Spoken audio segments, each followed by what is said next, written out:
Karena saya punya prinsip, Mas Bambang. Iya, iya, iya. Terlalu mungkin ini mungkin anggapan saya salah atau penilaian saya salah. Di Indonesia tuh banyak sekali hakim yang pandai menegakkan hukum tapi lupa menegakkan keadilan. Sementara unsur-unsur syarat-syarat putusan yang baik antara lain adalah kepastian hukum, keadilan, dan yang ketiga ini yang saya selalu cerewet. Yang ketiga ini manfaat. Apakah putusan kita bermanfaat kepada masyarakat? Kalau tidak bermanfaat, sebagai Muslim saya mengatakan nggak ada gunanya, nggak ada pahalanya, dan tidak bisa menimbulkan dampak yang positif. Boro-boro dampak positif. Kadang-kadang saya berseberangan dengan teman seprofesi yang dengan atas nama apapun saya tidak mungkin berseberangan, saya akan mengatakan seorang hakim itu memang tidak mungkin kaya raya.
Assalamualaikum warahmatullahi wabarakatuh. Waalaikumsalam warahmatullahi wabarakatuh. Bersama saya Bambang Sadono di kanal Inspirasi untuk Bangsa. Mudah-mudahan kanal ini selalu bisa memberi inspirasi, motivasi, dan edukasi. Kami sedang mempersiapkan beberapa video wawancara untuk mendiskusikan, mewacanakan mengenai kasus-kasus terakhir, yaitu para hakim yang kemudian terlibat masalah suap dan sebagainya, baik mulai dari pengadilan negeri maupun sampai ke tingkat Mahkamah Agung. Nah, saat ini saya sudah bersama dengan seorang hakim tinggi, yaitu Bapak Teguh Haryanto SHM Hakim Tinggi Pengadilan Tinggi DKI Jakarta. Apa kabar Pak Teguh? Alhamdulillah baik. Ya, luar biasa. Jadi mungkin bagi penonton yang belum mengerti, Pak Teguh ini adalah teman saya seangkatan di Fakultas Hukum Undip tahun 1978. Nah, ini secara lengkap beliau adalah lahir di Boyolali 11 Januari 1959, menyelesaikan pendidikan di Fakultas Hukum Universitas Diponegoro. Pertama kali berdinas sebagai hakim pengadilan Bulukumba, Sulawesi Selatan, kemudian menjadi hakim tipikor pada 2006, menjadi hakim tinggi di Pengadilan Tinggi Jambi, kemudian hakim tinggi di Pengadilan Tinggi Palembang, dan saat ini menjadi hakim tinggi di Pengadilan Tinggi DKI Jakarta. Nah, mungkin supaya lebih lengkap, mungkin Pak Teguh bisa bercerita perjalanan karir, mungkin ada bagian-bagian yang berkesan atau menarik. Oke, terima kasih sebelumnya Mas Bambang. Ya, saya menyinggung dikit, Mas Bambang ini sudah lama nggak ketemu juga dengan saya. Ya, sekarang kita bertemu dalam keadaan sehat, itu syukur alhamdulillah. Ini anugerah yang tidak ternilai. Karena seumur-umur kami ini, saya yakin semua orang seumur kami itu cita-citanya cuma satu, sehat. Lahir dan batin. Amin. Jadi kalau menyinggung perjalanan saya sebagai hakim, memang saya mulai dulu calon hakim di Sukabumi, terus akhirnya seperti disampaikan Mas Bambang tadi, saya terakhir ini di PT DKI Jakarta. Nah, namun dalam perjalanan yang hampir 35 tahun atau 36 tahun, tepatnya 37 tahun saya menjadi hakim, itu banyak suka duka tentunya. Saya tidak akan membahas soal sukanya, karena Kalau suka itu biasanya kan ya sudah, orang gembira ya sama kan. Tapi kalau duka itu lebih banyak saya alami, tidak atau bukan tidak lain dari bagaimana saya mempertahankan prinsip-prinsip saya sebagai hakim. Karena saya punya prinsip sejak saya calon hakim pun, hakim itu memang dituntut untuk berani hidup di dalam kesepian di tengah keramaian. Itu satu. Kedua, saya pendengar dulu Bapak Menteri Kehakiman waktu itu Bapak Ismail Salah mengatakan, kalau mau kaya jangan jadi hakim, jadilah pengusaha, kan gitu. Nah, kebetulan saya pribadi saya pernah ditarik lah di beberapa bank yang waktu itu saya belum sampai selesai kuliah, tapi saya bukan menolak, tetapi sepertinya jiwa saya tidak di sana. Sehingga akhirnya saya hanya saya kenapa saya pengen jadi hakim, itu terinspirasi pada saat kita sama-sama PKL kuliah kerja lapangan di Pengadilan Negeri Semarang. Di situ saya melihat sosok figur seorang hakim itu begitu luar biasa. Bukan soal penampilannya, bukan, tapi betapa kekuasaannya itu luar biasa. Sekaligus harus diimbangi dengan tanggung jawab yang sama luar biasanya. Nah, akhirnya pendek cerita, saya menjalani banyak pengadilan. Saya pernah di Sulawesi Bulukumba pertama, kedua di Pulau Bangka, dan seterusnya, melalui perjalanan yang tidak mudah. Bahkan pernah saya di Bulukumba baru jadi hakim 10 tahun, 10 bulan, dipanggil Ketua Pengadilan Tinggi ke Makassar. Tiba-tiba seperti petir di siang bolong, saya dinyatakan pelantikan saya waktu itu yang tanggal 7 Maret 1991 dinyatakan tidak sah. Kaget, itu duka saya. Kaget, tapi saya nggak berani melawan. Saya hakim junior, tapi saya tetap berusaha mempertahankan hak saya. Saya bertanya kepada pimpinan tertinggi di provinsi itu, berarti Bapak Ketua Pengadilan Tinggi waktu itu namanya Pak Asmuni, almarhum sekarang. Saya tanya, saya 10 bulan jadi hakim, kenapa baru sekarang saya dipanggil dan itu tidak sah? Alasannya apa, Pak? Alasannya karena yang melantik saya bukan ketua dan bukan wakil. Saya kaget, karena seingat saya memang dilantik oleh hakim senior dan di undang-undang dibolehkan. Dan yang melantik saya sudah konsultasi kepada KPT dan dibolehkan. Kenapa? Kalau ini dianggap salah, kenapa baru 10 bulan? Tetap saya disuruh mengulang sumpah. Disumpah ulang, dilantik ulang. Saya nggak mau. Saya memilih untuk mengundurkan diri waktu itu, padahal baru 10 bulan. Akhirnya, Bapak Ketua Pengadilan Tinggi bilang, dengan dengan entengnya, mudah itu, tinggal tunjangan saudara dikembalikan 10 bulan. Saya balik bertanya, waktu itu hakim di Bulukumba cuma 4 orang, kebanyakan hakim tunggal yang masih dibolehkan bersidang tanpa majelis. Pertanyaan saya, 10 bulan yang sudah saya putus berarti ikut batal dong, Pak? Diem. Akhirnya saya nggak jadi disumpah ulang. Memang nggak ada yang salah dari saya. Kenapa saya yang harus dikorbankan? Wah, disitulah perlawanan saya dengan cara yang memang tidak harus emosi, tetapi saya tunjukkan. Berarti putusan saya selama 10 bulan yang tidak sedikit harus batal.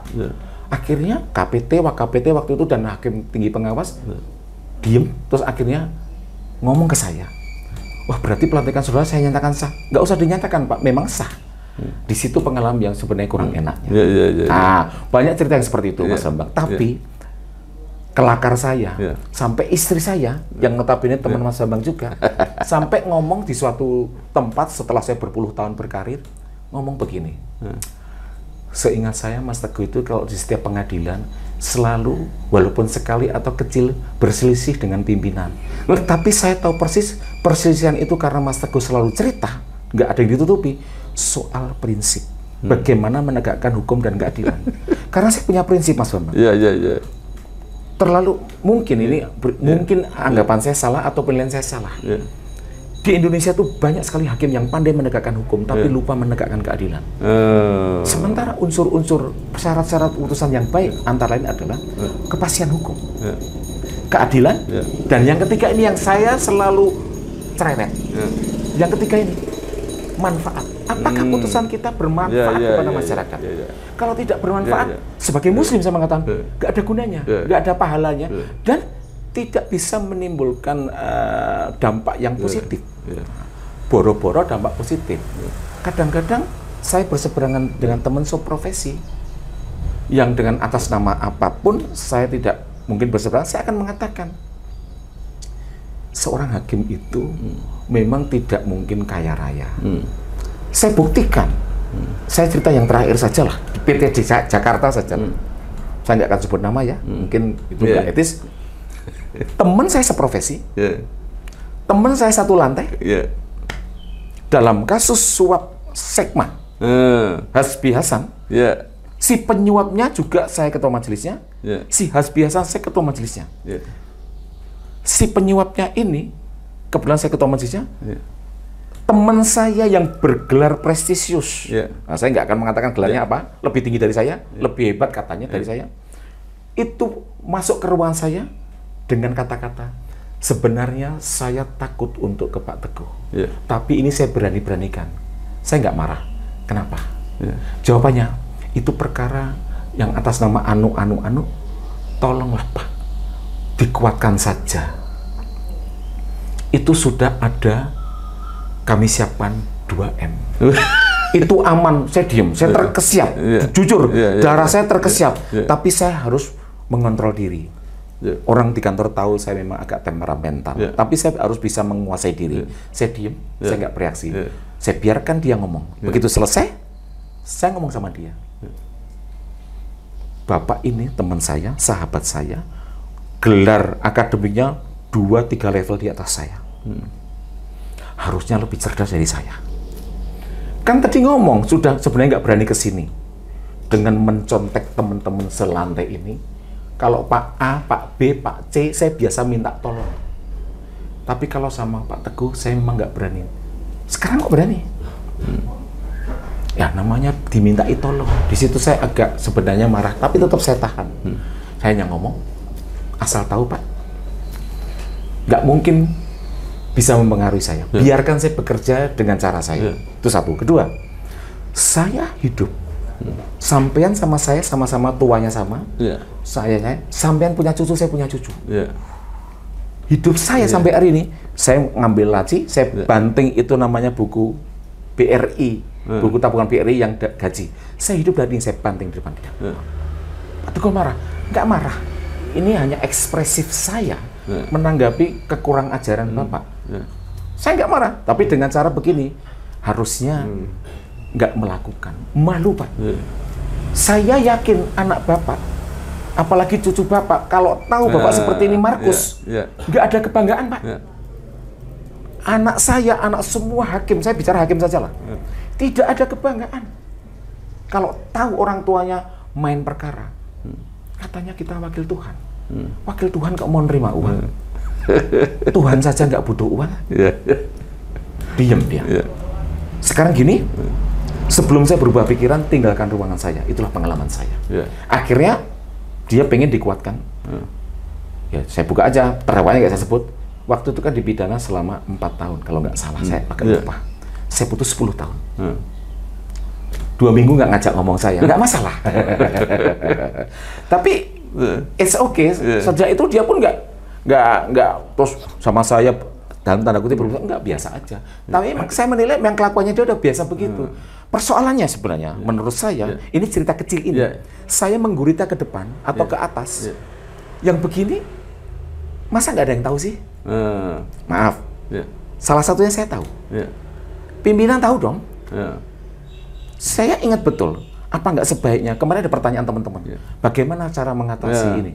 Gampang, saya sederhana. Saya ingat dulu, ada ide dari pemerintah, saya lupa zaman siapa. Potong 1 generasi hakim. Itu 1. Pidanakan hakim-hakim yang nakal. Pensiun dinikan mereka. Kalau perlu dibuktikan, dipidanakan, diperampas kekayaannya yang tidak sesuai dengan profile assessment. Kedua, ini yang paling penting. Yaitu apa? Sistem rekrutmen. Cobalah dirubah. Yang bisa begitu kan pemerintah. Di Indonesia, menjadi hakim itu dari zaman saya atau sebelum saya sampai hari ini adalah fresh graduate dari sarjana hukum dari suatu perguruan tinggi bisa langsung mendaftar menjadi calon hakim. Tapi kalau saya bandingkan dengan pengalaman saya pernah di Australia misalnya, di tempat-tempat negara lain, contoh di common law system, contoh di Anglo-Saxon, contoh di Amerika atau Eropa kontinental, seorang bisa menjadi hakim, kenapa orangnya tua-tua? Karena dia harus melampaui pengalaman pertama sebagai solicitor, kedua sebagai barrister, ketiga sebagai lawyer, baru mateng jadi hakim. Di kita masih anak kemarin sore daftar jadi hakim.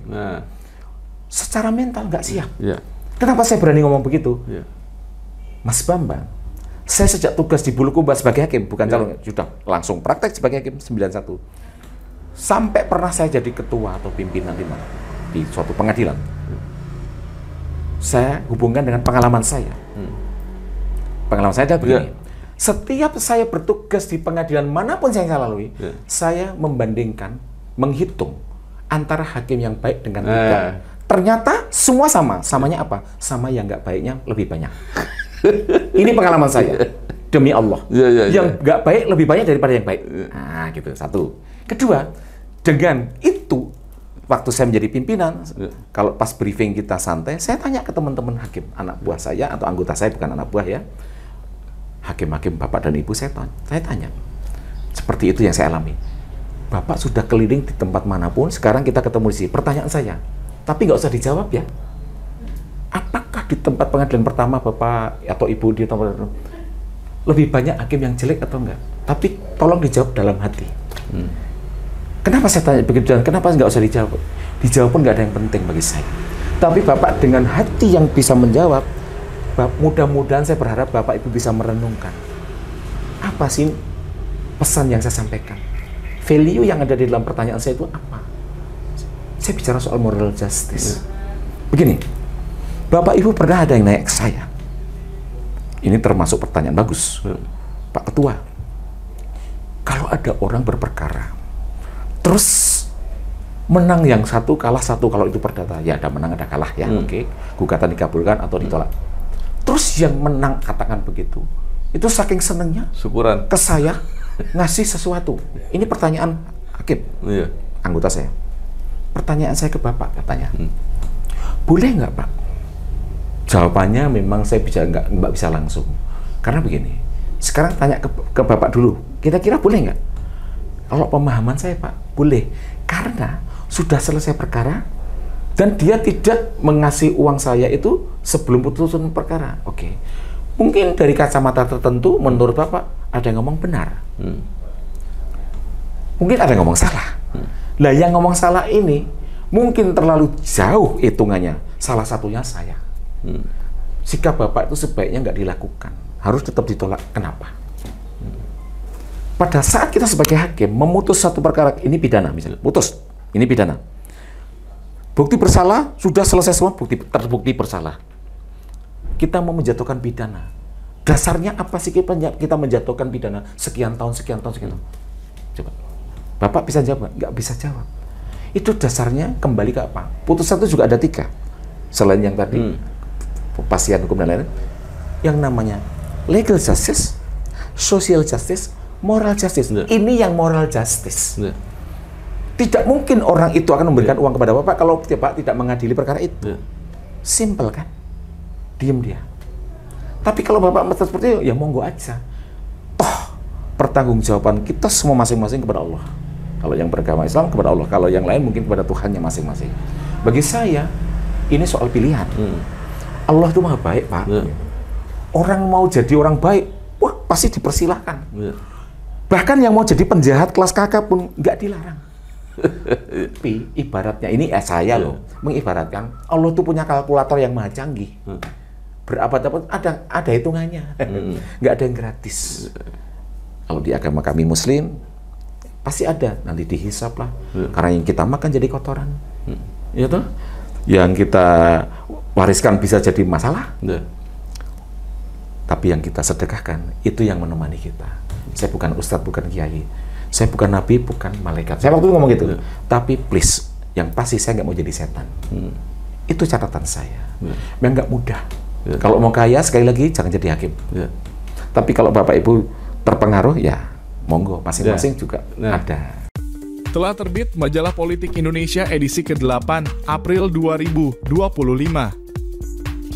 Dengan topik Jalan Tengah TNI untuk Bangsa dan Negara. Ingin tumbuhkan ekonomi sampai 8% hingga akhir tahun. Anjoknya IHSG masih terjangkau mitigasi. Dan pejuang demokrasi pembela rakyat kecil. Untuk berlangganan dan informasi lebih lanjut, dapat menghubungi kontak yang tertera pada video.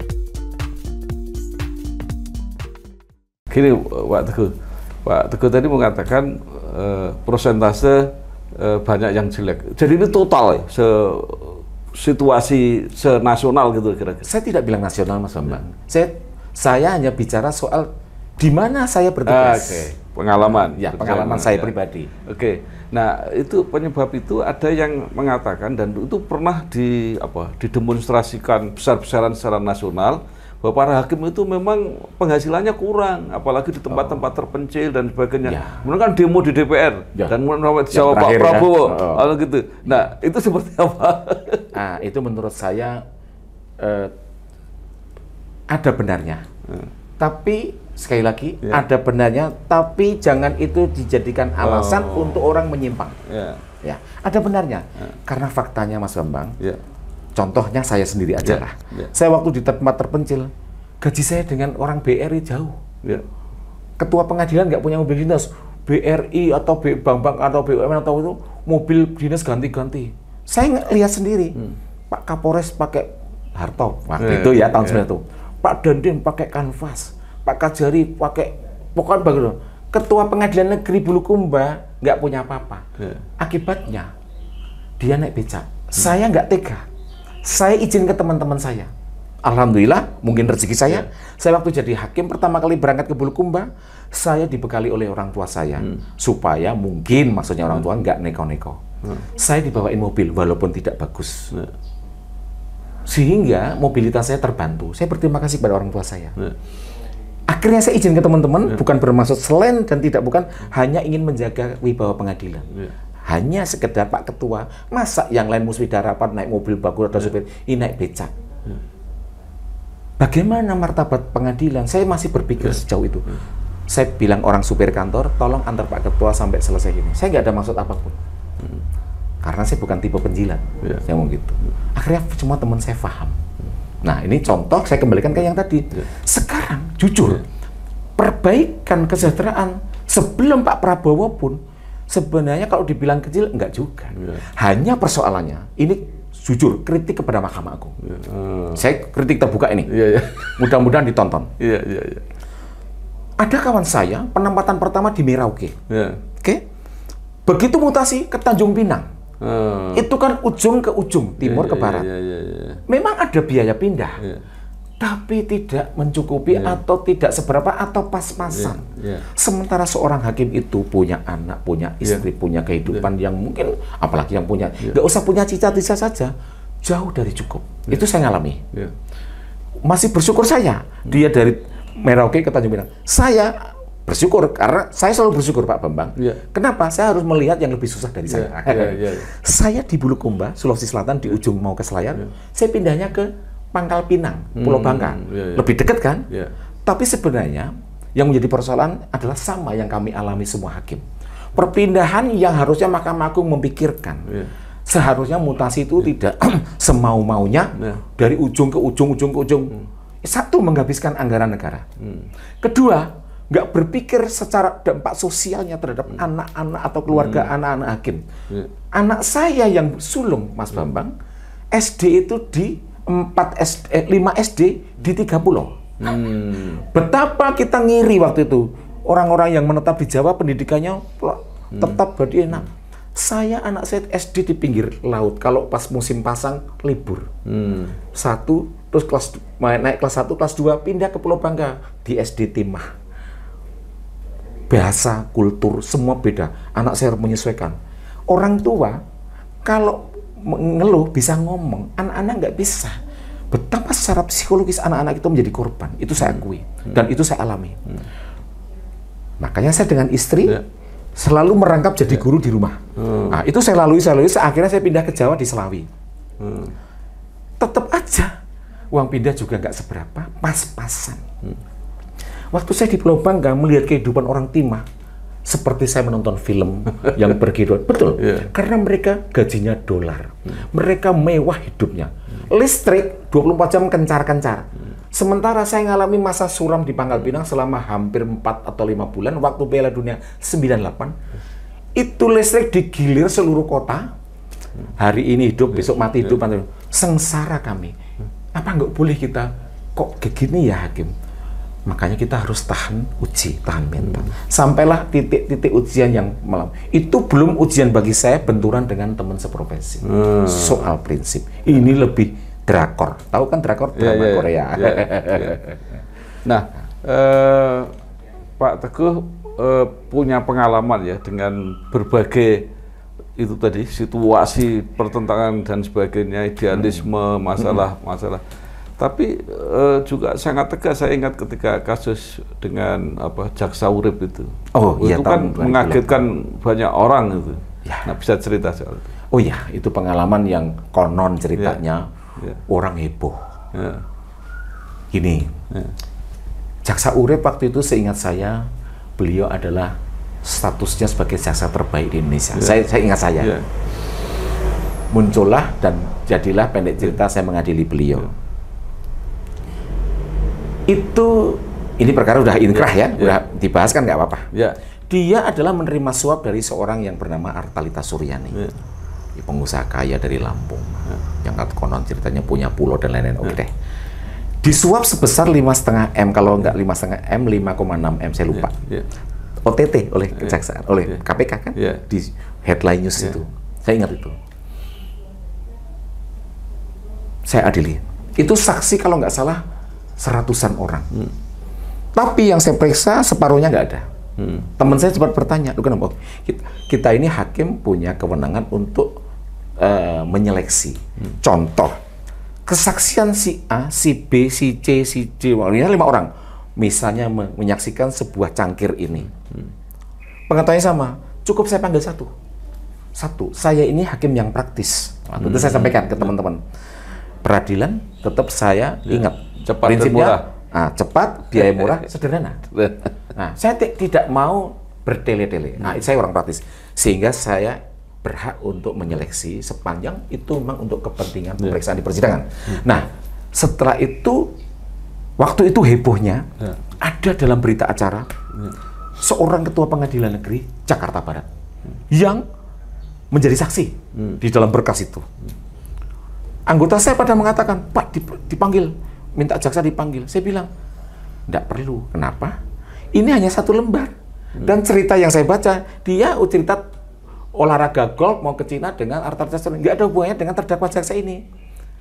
Saya tidak terus, saya dikritik. Pak, nanti dikira orang di luar, Pak melindungi hakim sesama karir. Oh enggak. Orang ini pun saya nggak kenal. Apalagi bukan nenek saya, bukan kakek saya, bukan saudara saya. Tapi saya sekali lagi, saya orang praktis. Saya mau yang simple tapi benar.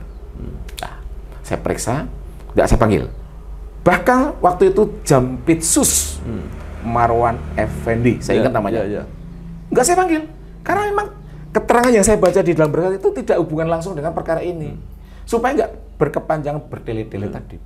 Pendek cerita, orang menjadi heboh gara-gara tuntutan jaksa 15 tahun.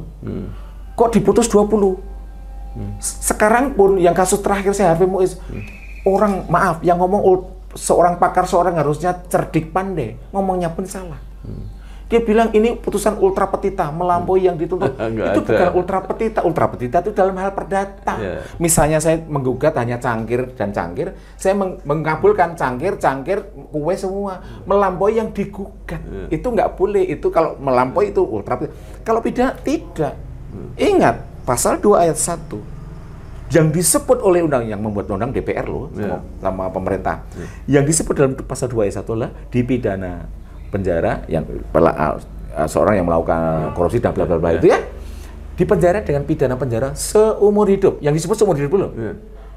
Atau paling singkat 4 tahun dan paling lama 20 tahun. Itu. Jadi ada masalah? Enggak ada. Jadi saya maksimum 20 ya, saya 20. Kenapa? Saya tidak asal memberatkan orang. Enggak. Bahkan ada segelintir orang mengatakan, wah itu cari sensasi. Untuk apa saya cari sensasi? Terus terang saja, saya orang seni. Saya anak band lah dulunya. Sampai hari ini pun saya masih main band. Kata orang seni itu semau gue. Menurut saya enggak juga. Justru yang saya alami, orang seni kebanyakan kalau diberi tanggung jawab, kadang-kadang melebihi daripada orang yang bukan orang seni. Kenapa? Otak kanan dan kiri jalan seimbang. Nah, itu satu. Kedua, kembali soal Urip Trigunawan. Bagi saya prinsipnya, seorang penegak hukum melanggar hukum harus maksimal. Itu. Entah hakim lain. Seorang penegak hukum melanggar hukum harus maksimal. Itu satu. Kedua, saya berpikir tentang implikasi dampak yang ditimbulkan dari perbuatan seorang terdakwa. Waktu itu jaksa, kenapa saya tinggikan? Salah satunya, dia menerima suap dari Artalita Suryani untuk apa? Untuk supaya tidak melanjutkan perkara yang atas nama terdakwa Samsul Nur Salim yang ada di Jepang waktu itu. Nah, itu jawaban saya antara lain. Makanya setiap putusan saya yang memberatkan tidak ada yang meringankan. Kalau sekarang bisa jadi menghalang-halangi itu ya. Kan aneh begini. Saya menaikkan tuntutan atau lebih tinggi dari tuntutan. Yang memberatkan ini. Masa ada yang meringankan? Wong saya naikkan. Tapi kan hampir 99% di pengadilan di seluruh Indonesia hal-hal yang meringankan. Terdakwa masih muda, diharapkan masa depannya baik. Karena terdakwa mengaku terus sopan di persidangan. So what? Saya bilang, kan memang setiap orang di mana pun harus sopan. Terus itu masih muda. Kan dia waktu melakukan kejahatan, waktu itu masih muda dan dia sadar bahwa itu jahat. Apalagi dia berterus terang. Ya memang harus terus terang itu kan jujur. Memang harus jujur. Jujur itu adalah fondasi terpenting dari seorang manusia. Nah, ini Pak Teguh, kan sering kali ya masyarakat itu punya perkiraan. Ini sesama penegak hukum biasanya saling solider, saling membantu. Itu seperti apa? Ya, itu kan adalah istilah esprit de corps. Ya, jadi jiwa korsa kita harus kuat. Saya mengakui itu juga ada benarnya, ada positifnya. Tapi dalam hal apa? Jangankan ya sesama hakim. Saya dengan pimpinan saya, makanya istri saya si Dini mengatakan selalu ada konflik. Pimpinan saya pun dalam tanda kutip saya lawan karena beliau nggak benar. Ada yang mengatakan, ada yang nyeletuk, Pak Teguh, apapun kalau pimpinan itu jangan dilawan. Tunggu dulu. Kalau pimpinan salah, saya bukan melawan, saya mengingatkan. Contoh, saya di Tegal, di Selawi, mengadili perkara. Bis Rosalia Indah menabrak 3 orang mati di tempat, 2 orang luka berat, motor hancur semua. Tahu nggak? Waktu musyawarah, ketua majelisnya bukan saya memang. Ketua majelisnya seorang ketua pengadilannya. Dia mengatakan, dihukum berapa? 3 bulan. Kalau saya ngomong nggak punya otak, pasti tersinggung kan? Tapi saya argumentasikan kepada beliau. Loh Pak, kenapa 3 bulan? Ini karena kealpaannya menyebabkan orang mati. 3 lagi. Saya menyidangkan perkara ini. Kata Rosalia Indah sudah memberikan santunan kepada korban. Saya nggak percaya. Saya panggil keluarga korban. Serupiah pun nggak ada yang dikasih. Kita masih zolim. Bis udah zolim, kita zolim. Kalau suatu saat Pak, saya ngomong sama Pak Ketua. Suatu saat, besok lusa saya dipanggil Yang Maha Kuasa. Saya ngomong apa? Jawaban Pak Ketua saya ngomong apa? Demi Allah, jawaban Ketua saya ngomong begini. Pak Teguh, kita sama-sama belum tahu akhirat. Saya tinggal keluar. Itu salah satu percikan-percikan. Saya kadang-kadang dikatakan orang melawan lah, bangkang. Enggak, saya nggak bangkang, nggak melawan. Saya ini hanya saya didik orang tua. Orang tua saya itu brimob, bapak saya. Mertua saya harus CPM, dididik untuk jujur, meskipun pahit. Nah, kembali soal esprit de corps. Contoh-contoh yang paling sederhana. Sederhana ini, menurut saya, nggak tahu menurut orang. Saya sering kecewa. Dulu ada namanya Hakim Asnun, ditangkap. Oke? Saya ke Mahkamah Agung satu hari. Tukang sapu di Mahkamah Agung aja, yang saya kenal, nyeletuk. Wah, Pak Teguh, Asnun tuh bodoh. Nggak kayak Pak Hakim ini pinter ini. Jadi seperti perlombaan untuk menerima uang, ini lebih canggih, ini enggak. Sama aja soal Urip Trigunawan, saya pernah diundang di Trisakti, ya, sebagai pembicara lah, diskusi kecil-kecilan. Saya ngomong di kalangan akademisi waktu itu. Sebenarnya orang seperti Urip Trigunawan tuh di luar gedung ini ratusan, mungkin ribuan. Tetapi yang ditangkap Urip ini yang apes, sial tadi. Makanya saya bilang di Indonesia itu waktu itu tahun 2000-an saya udah ngomong kita ini udah darurat. Darurat apa? Darurat moral. Jadi dekadensi moral di kita sudah dalam titik yang bawah. Tapi orang nggak pernah mau peduli.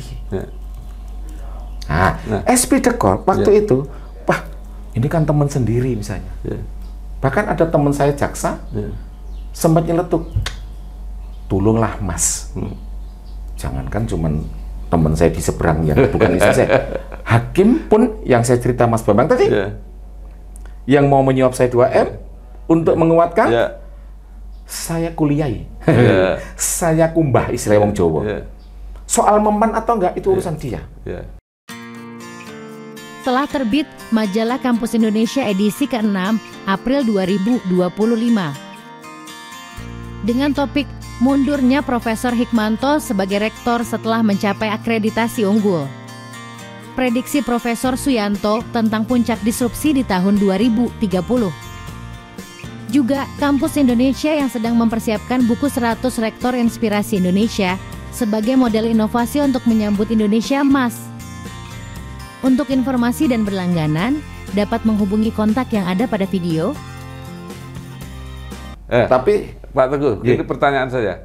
Apakah sikap-sikap Pak Teguh ini tidak membuat Pak Teguh khawatir untuk perjalanan karir, untuk naik pangkat, dapat jabatan dan sebagainya?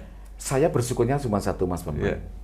Karena pegawai negeri umumnya dan hakim khususnya sepanjang tidak melakukan kesalahan yang fatal yang diatur di undang-undang, PP yang mengatur kami atau pelanggaran berat, saya tidak pernah khawatir. Karena secara reguler kenaikan pangkat itu otomatis 4 tahun. Saya nggak pernah mengalami kenaikan pangkat istimewa karena mungkin saya bukan istimewa juga. Tetapi saya nggak pernah khawatir. Makanya, nah pertanyaan itu akan bermuara kepada jawaban saya yang paling paling penting bagi saya. Banyak yang tanya seperti Mas Bambang. Bahkan terakhir Harvey Muiz itu ada yang ngomong, Mas, ini kan di sana kan orang ini kan punya duit, bisa aja nyewa orang. Saya bismillah. Pengalaman saya di KPK, saya alami. Saya didatangi dari orang dari KPK di kantor saya dengan mengatakan akan dilakukan pengawalan kepada hakim-hakim tipikor karena ada indikasi waktu itu ancaman-ancaman. Memang saya pribadi nggak pernah diancam. Tapi anggota saya pernah mobilnya dicoret-coret, terus ada pesan-pesan yang setengah mengancam. Disitulah KPK memberikan tawaran pengawalan. Pengawalannya apa? Satu hakim dikawal 3 polisi, tapi masing-masing satu polisi, masing-masing 8 jam. Berarti sehari 24 jam, 3 shift. Ditawarkan kepada saya bilang, saya terima kasih perhatiannya, tapi saya mohon maaf. Saya balik bertanya, bagaimana cara bapak-bapak nanti ngawal saya? Perjalanan saya setiap hari, dari Bogor, saya naik ojek. Sampai ujung komplek, saya naik angkot 12. Sampai stasiun Bogor, saya naik kereta. Sampai Manggarai, saya naik Kopaja 66. Cara ngawal saya gimana? Ketawa 2 orang itu. Baik Pak, sampaikan ke pimpinan, saya terima kasih, tapi saya tidak usah saja. 2 atau 3 bulan kemudian, datangi lagi KPK, tapi berbeda. Akan dipersenjatai. Saya bilang, maaf, saya sebagai orang Jawa, saya memahami, meyakini kalau saya pegang senjata, saya jadi panas. Saya nggak mau. Kenapa? Kalau soal senjata, bapak-bapak, saya sejak kecil hidup saya di skip lapangan tembak. Bapak saya instruktur nembak. Saya ikut perbakin, sempat sebentar. Waktu SD saya ndukir-ndukir timah tak jual, tak tukar makanan. Artinya dunia nembak itu saya udah familiar. Tetapi ini berbeda. Saya dipersenjatai untuk jaga diri. Terima kasih. Saya nggak akan mau. Terima kasih atas perhatiannya. Saya serahkan hidup nanti saya kepada Allah. Makanya orang nggak pernah tahu saya di jalan. Saya pakai ransel, saya pakai sepatu boot, saya pakai jeans, saya pakai kaos, naik kereta. Bagi saya itu nyaman. Bahkan waktu itu di medsos, Twitter, banyak komentar. Saya nggak mau baca. Anak saya yang marah. Pak, bapak dibilang sok suci lah. Memangnya mau masuk surga sih? Nggak apa-apa. Profesor ada di detik waktu itu.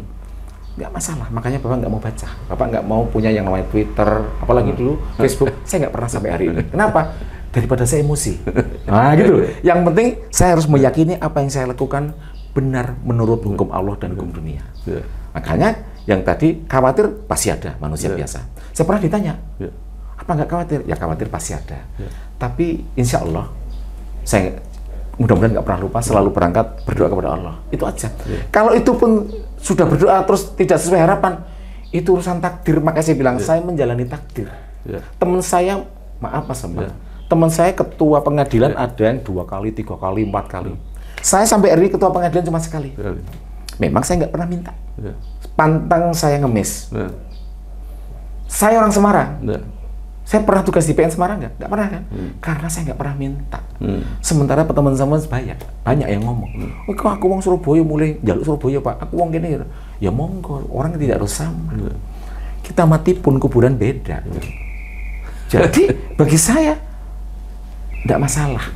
Ini urusan takdir, urusan garis tangan, dan saya percaya. Saya percaya dengan takdir. Kalau mengaku sebagai Muslim dengan keimanan, salah satu keimanannya percaya dengan takdir. Oke, Pak Teguh ketika memutus Harvey Muiz ya, Harvey Muiz, itu kan komentar di luar banyak sekali, bahkan sampai presiden menyatakan ini nggak pantas, kayak gitu. Yang 6,5 tahun. Ya, Pak Teguh terpengaruh nggak oleh pendapat-pendapat itu? Oh, enggak. Karena non sewu Mas Bambang, yang memang fenomenal urip. Tapi selain urip kan juga banyak tidak diberitakan. Yang saya naikkan semua. Bukan, orang selalu bilang waktu saya di Lampung, ini contoh. Sampai temen saya itu waktu itu main tenis, Pak Kajati ngobrol ke saya. Wah Pak Teguh, jaksa saya se-Lampung pada lapor. Kalau perkara korupsi yang megang Pak Wakil, waktu itu saya wakil. Semua sudah panas dingin.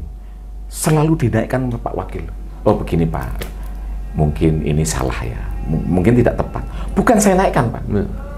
Dakwaannya pasal 2 dan pasal 3. Tapi menurut bapak-bapak jaksa yang terbukti pasal 3. Pasal 3 minimumnya 1 tahun. Contoh korupsi yang pengadaan alat kesehatan di rumah sakit di Lampung, saya lupa namanya, Sukadana atau apa lupa sih. Menurut bapak-bapak putra buah bapak jaksa yang terbukti pasal 3, sehingga dituntutnya 1 tahun. Itu minimal loh Pak. Menurut kami hakim, fakta persidangan yang terbukti pasal 2. Sementara pasal 2 terbukti minimal 4 tahun. Begitu saya putus 4 tahun, orang teriak kok dinaikkan. Nggak dinaikkan. Penerapan hukum yang berbeda. Memang. Karena menurut kami tidak itu yang terbukti. Kalau mau ini, silakan ada appeal. Silakan mengajukan banding. Diuji apakah putusan saya benar atau salah. Dan alhamdulillah, nggak pernah putusan saya dibatalkan. Karena betul-betul saya tidak mau zolim juga. Contoh, saya nggak mau zolim apa? Nah ini, waktu saya mengadili perkara tipikor yang menyangkut Komisi 4 DPR RI, waktu itu alih fungsi hutan di Tanjung Api-Api di Palembang, terdakwanya banyak. Salah satunya siapa? Salah satunya adalah istri suaminya Etikus Endang. Ya betul. Yusuf Erwin Faisal. Ya, ingat saya. Itu dia nerima uang 500 juta zaman segitu. Dia sudah mengatakan dia serahkan ke PKB. Tapi oleh Gus Dur diingkari. Akibatnya apa? Dia bayar 2 kali kepada negara. Maksudnya 2 kali, dia mengganti yang ke situ, mengganti ke negara. Pada saat saya memeriksa terdakwa lain, dia menjadi saksi, dia ngomong, untungnya dia berani ngomong. Kok jadi bayar kepada negara kok jadi 2 kali 500 juta, 2 kali berarti 1 M. Saya minta kepada KPK kembalikan. Kalau kita begitu itu zolim, balikin.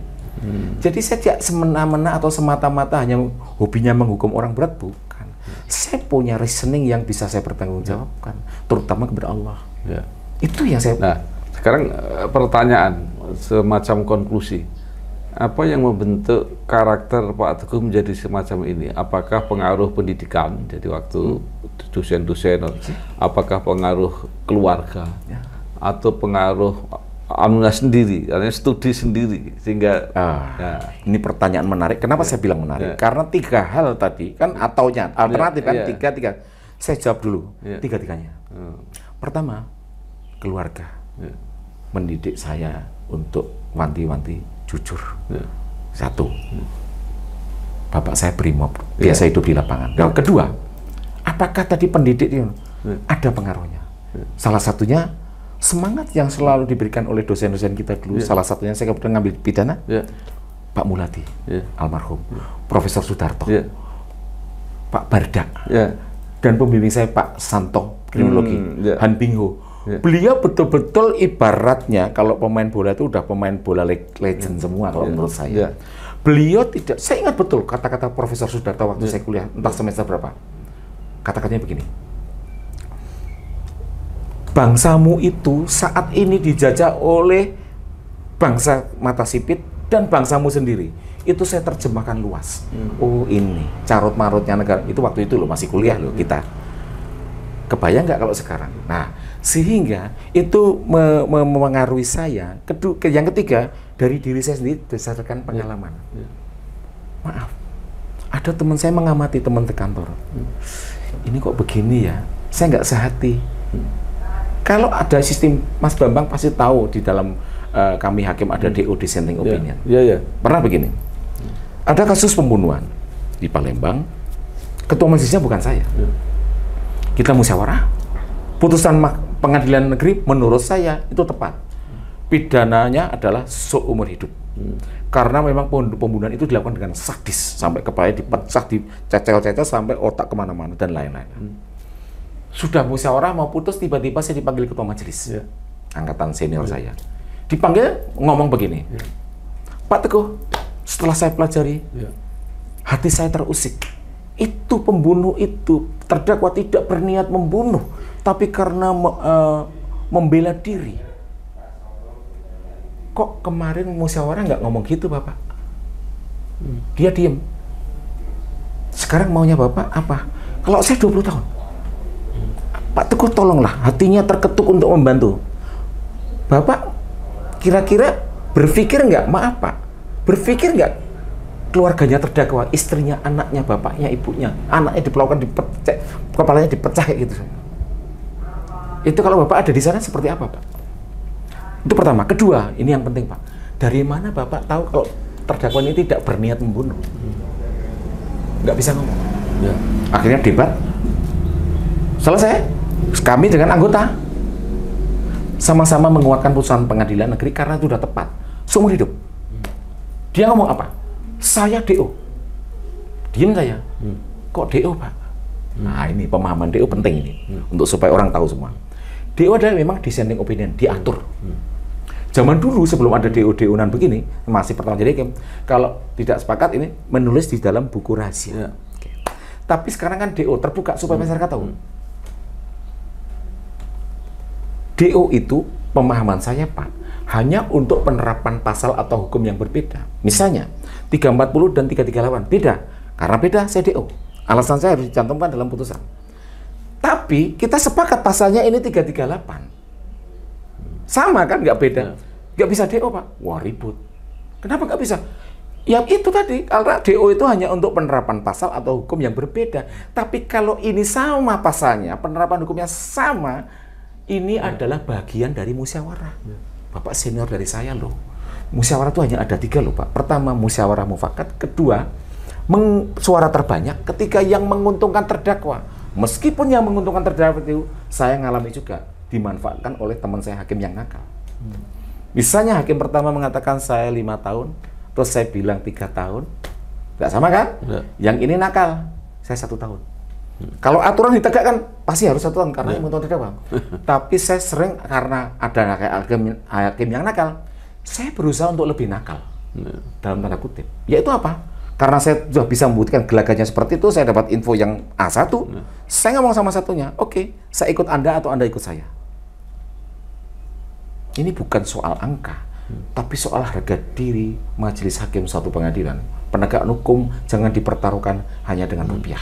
Waktu itu akhirnya, teman saya ikut saya, 3 tahun. Kalau ini 3 tahun 2 orang, dia 1 tahun mau nunggingnya tetap kalah. Kan terbanyak. Saya dengar di luar dia kecewa, dia sudah terima duit. Itulah yang sering saya katakan. Kenapa teman saya katanya wakil Tuhan, tapi merangkap jadi penjahat? Telah terbit Majalah Ekonomi Indonesia edisi keempat, April 2025.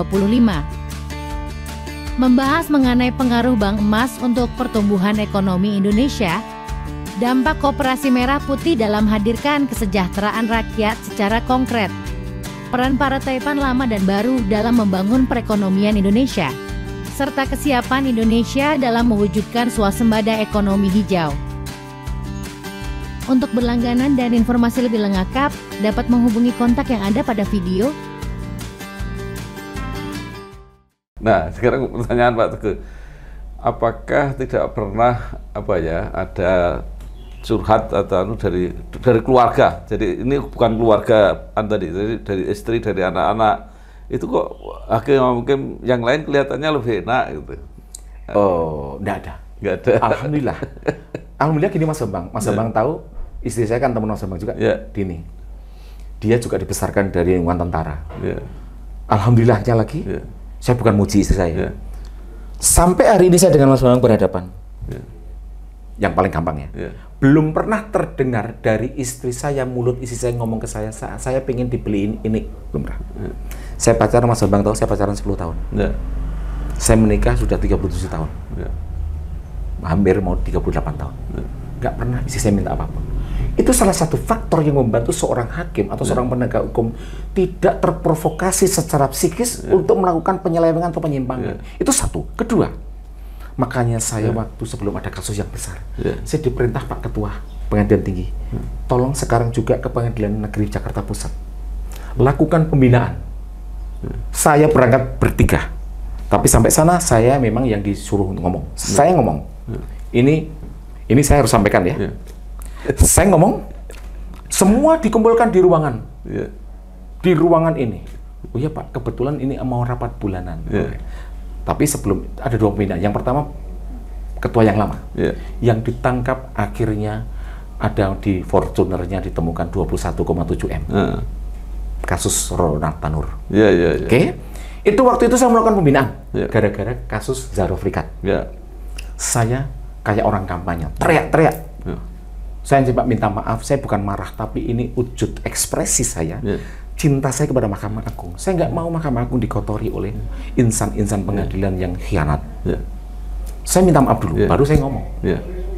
Saya berharap, terus terang, di mass media, saya ngomong di depan forum, mass media mengatakan Zarofrikat itu Markus diakui sejak 2012 sampai 2022 pensiun. Itu bohong, saya bilang gitu. Kenapa? Saya masuk Mahkamah Agung 2002 akhir. Saya kenal Zarofrikat dan Nur Hadi, itu sudah penjahat semua. Udah Markus semua. Itu kebohongan Mahkamah Agung. Ya, makanya ada saling menutupi. Terus ditanya, wah gimana Zarofrikat? Oh itu kan sudah bukan anggota lagi, bukan di luar tanggung jawab. Nggak bisa begitu. Waktu dia masih di situ, ente ngapain aja. Itu contoh. Saya melakukan pembinaan. Waktu saya duduk di depan, karena saya harus ngomong. Saya mewakili perintah dan perintah Pak Ketua saya sampaikan. Saya ngomong terus terang, perintah Pak Ketua pembinaan, tapi saya modifikasi sendiri dengan cara saya teriak-teriak kayak orang kampanye. Sebelah kiri saya persis Mas Bambang, yang duduk Ketua Pengadilan Negeri Jakarta Pusat, Rudi Suparmono. Sebelah kirinya lagi, yang kemarin malam ditangkap, yaitu Muhammad Arif. Siapa itu? Muhammad Arif Nuryanta. Oke. Waktu itu, ini ketua, ini wakil. Ini hakim tinggi, teman saya. Saya berapi-api, menyemangati, sekaligus memberikan pemahaman bagaimana sih kita menjadi aparat penegak hukum yang baik dan benar. Saya selalu katakan, kita semua ini bukan nabi, bukan malaikat, tapi jangan jadi setan. Sampai saya ngomong, saya tadi turun dari mobil, saya nggak lewat depan. Kenapa? Saya lewat bawah. Parkiran mobil di bawah itu mobil mewah semua. Saya yakin gaji Bapak Ibu semua, orang luar tahu gaji kita terukur, zamannya sudah terbuka. Dengan gaji Bapak yang sebegitu, yang sekarang ada, membeli mobil yang mewah seperti itu apa? Nggak mungkin bisa. Kecuali Bapak nggak makan bertahun-tahun. Diam semua gitu. Oke? Orang seperti Zarofrikat, dulu Nur Hadi, sebenarnya sudah berkiprah berpuluh tahun. Itu yang sering saya kritik. Kalau Mahkamah Agung ada yang ketangkep, baru kebakaran jenggot. Wow, pembenahan dulu zaman Pak Hatta mau ada OTT Bengkulu. Oke. Bengkulu OTT Tipikor. Pak KMA murka mengeluarkan maklumat yang bunyinya antara lain jika ada hakim pengadilan yang tertangkap atau OTT, ketuanya dicopot. Pertanyaan saya waktu saya di PT Jambi. Nah, kalau yang ditangkap suatu saat misalnya Hakim Agung. Saya waktu itu nggak bilang Hakim Agung, hakim di pengadilan X. Saya bilang gitu, saya nggak sebut loh ya sih. X ketuanya si A. Si pengadilan X ketuanya si A, yang bersangkutan namanya E. Si A ini OTT. Pertanyaan saya kepada orang-orang yang hakim-hakim sebelah saya satu ruangan. Apakah Pak Hatta Ali akan mencopot si A tadi ketuanya? Diam semua. Potong leher saya kalau itu. Terbukti omongan saya. Begitu ada OTT di Tangerang, apa coba? nggak dicopot. Saya nggak takut ngomong begini, karena itu fakta. Jadi saya sedih, sekaligus marah. Tapi saya hanya seorang Teguh Haryanto yang setahun lagi pensiun. Saya bisa apa? Apakah itu berarti kalau di lingkungan suatu, saya ikut kayak Pak Teguh, kalau ada satu lingkungan pengadilan, kemudian di situ terbukti ada anggotanya itu, apalagi panitera dan sebagainya yang nyeleweng, nyimpen duit banyak, itu pasti lingkungan kan nggak mungkin diambil dia. Betul. Nah, apakah itu sekaligus membuktikan ya berarti lingkungannya kotor gitu lah kira-kira? Jadi gini, meskipun sebaliknya tidak ada kejahatan yang sempurna kan, itu prinsip ya. Contoh juga teman saya seangkatan sekarang udah almarhum, anak Semarang juga meninggal. Begitu meninggal, ternyata di apartemennya dibongkar, tembok itu dibuka, isinya uang tunai semua. Nah, pertanyaannya, lingkungan sekitar tadi tahu nggak? Tahu. Tapi nggak mau tahu, atau pura-pura nggak tahu, atau justru dalam satu mazhab yang sama. Nah ini, jadi memang tidak ada yang you never walk alone, kayak Liverpool lah. Kamu tidak akan pernah berjalan sendirian. Pasti kamu ada temannya, pasti kamu ada yang menemani atau ada yang mendukung. Baik, Pak Teguh, setelah begitu serius tadi yang kita diskusikan, sekarang yang agak santai terakhir. Pak Teguh itu kan kelihatannya suka nyanyi sejak mahasiswa, tapi sampai sekarang saya lihat juga masih suka itu. Kalau teman-teman berguru gitu, Pak Teguh kasih mic aja, nanti kan tenang. Gimana? Itu gini, kalau Mas Bambang kan kenalnya dengan saya waktu kuliah. Tapi saya nyanyi itu sejak kecil. Kebetulan bapak saya dulu Komandan Brimob mempunyai grup band. Ada grup band, ada karawitan, punya keroncong. Hidup saya sejak kecil mungkin lingkungannya seperti itu karena bapak saya dulu seniman, Bowo lah zaman dulu belum jadi Brimob. Ibu saya juga kecilnya pernah menjadi penari di Kesunanan Solo. Nah, jadi itu mungkin darah seni dari orang tua. Nah, saya memang contoh Mas Bambang, beberapa bulan yang lalu atau tahun lalu ada penghargaan insan pengadilan di Solo. Pernah dengar kan? Yang Abinaya Upangga Wisesa. Insan pengadilan Indonesia kumpul. Ini cerita bukan guyonan, ini cerita fakta begini. Begitu saya ikut ke sana. Begitu ketemu ada beberapa kalangan atau termasuk hakim agung yang saya kenal, bapak-bapak hakim pun. Terus ada teman lain pada nanya, "Loh, Pak Teguh dapat penghargaan apa?" Guyon kan? Loh, kalau ada yang ngasih penghargaan saya, itu fitnah. Kenapa? Saya nggak pernah berprestasi apapun. Saya kesini dari Jakarta, tugas saya hanya satu, saya ngelatih paduan suara. Diberi waktu hanya 1 hari untuk mengkolaborasikan paduan suara Dirjen Badilum dengan Solo Raya. Wokonogiri, Klaten, Sukoharjo, Solo, Boyolali, semua saya latih hari itu juga. Pagi, sorenya saya gladi bersih, besoknya tampil. Jadi urusan saya urusan seni. Begitupun dimanapun, di kantor sekarang pun, termasuk Mars Pengadilan Tinggi Jakarta, saya semua aransemennya. Pimpinan pengen diganti karena kan dulu DKI Jakarta. Sekarang nomenklatur itu kan katanya dirubah DKJ. Syair yang saya buat kan, kami warga Pengadilan Tinggi DKI Jakarta. Pimpinan menghendaki diganti DKI-nya. Saya spontan waktu. Ya mungkin karena saya orang seni ya. Saya spontan, saya ganti langsung. Lagunya gini. Yang pertama saya bikin, kami warga Pengadilan Tinggi DKI Jakarta. Itu yang diganti. Saya rubah, kami seluruh warga Pengadilan Tinggi Jakarta. Hilangkan DKI-nya. Selesai. Terus saya ke studio. Mas Bambang tahu, saya ke studio merekam semua itu semua. Kapan? Setelah saya memutus Harvey Muiz. Ada dua putusan, Harvey Muiz dan satunya lagi saya lupa, Suparta. Saya langsung berangkat ke studio paduan suara rekaman. Jadi sekarang. Ya, memang kalau jiwa seni saya ada band keluarga. Anak saya 3 main band semua. Yang satu dokter gigi di Palembang, Yang satu sekarang lagi ngambil spesialis di PPDS di UGM, spesialis penyakit dalam, itu main band juga. Yang laki-laki di Jakarta, pemain band juga. Jadi mungkin saya nurun dari bapak saya, anak saya nurun dari kami. Karena Mbak Dini sama saya kan dulu satu grup di Jatayu Band. Kan lama saya di zaman Mas Harsoyo, saya kan Jatayu Band di sana. Dini dan saya termasuk di situ pertama.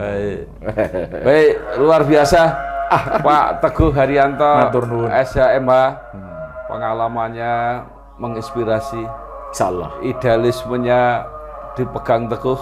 Ya, sesuai nama saya. Mudah-mudahan menjadi apa ya, oase tadi istilahnya, oase dalam situasi seperti ini.